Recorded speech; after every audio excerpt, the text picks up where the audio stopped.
คณะผักหากทานแผนกกสิกรรมและสิ่งแวดล้อมแขวงบุตรคำไซได้จัดกล่องประชุมใหญ่ครั้งที่1ขึ้นอย่างเป็นทางการกล่องประชุมจัดขึ้นในวันที่25 พฤศจิกายน 2025 ผ่านมา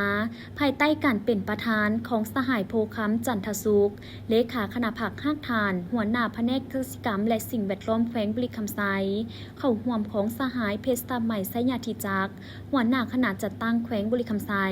มีบรรดาแขนงการที่เกี่ยวข้องภายในเข้าร่วมโอกาสดังกล่าวสหายอุ่นทนสิงหาดวงปัญญา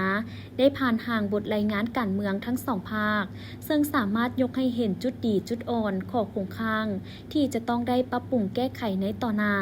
ซึ่งระยะผ่านมาคณะผักหากฐานได้เอาใจใส่นำผ่าซี่น้ำและสุกยูบรรดาคณะหน่วยผักสมาชิกผักพนักงานในความรับผิดชอบของตนประกอบส่วนจัดตั้งปฏิบัติแผนดำเนินงานให้สอดคล้องกับสภาพเงื่อนไขตัวจริง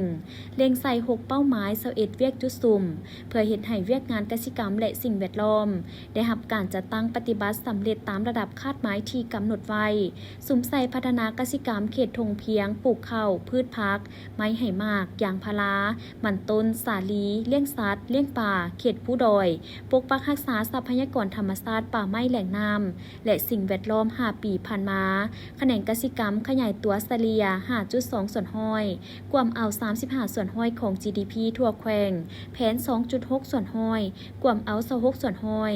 ซึ่งย้ำใดทางคณะผักหากฐานก็ได้ยึดมั่นและปฏิบัติหลักการร่วมศูนย์ประชาธิปไตยอย่างเข้มงวดนำพาเป็นหมู่คณะเสียงส่วนหน่อยขึ้นกับเสียงส่วนหลายทุกสหายขึ้นกับการจะตั้งมีการแบ่งงานแบ่งความรับผิดชอบให้แทดเหมาะกับความรู้ความสามารถติดแทดกับตัวจริงตั้งหน้าเสริมขยายประชาธิปไตยภายในพรรคบนพื้นฐานแนวทางและระเบียบของพรรคทั้งเป็นปัจจัยสร้างความสามัคคีเป็นเอกภาพภายในพรรคเฮ็ดเวียกแบบมีแผนการโครงการมีการสุกยูติดตามกวดกาสรุปถอดถอนบทเรียนและส่องแสงรายงานเป็นปกติ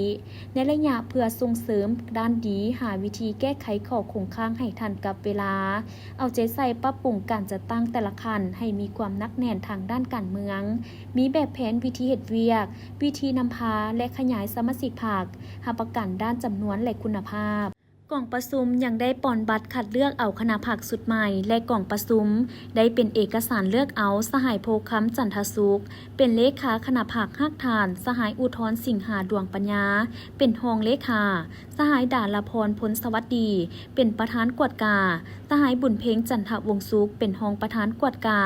สหายพรร้อนแก้ววิเศษสหายเวียงแก้วสาภักดีและสหายวิรพลสุรินทร์ภูมิเป็นคณะผักหากทาน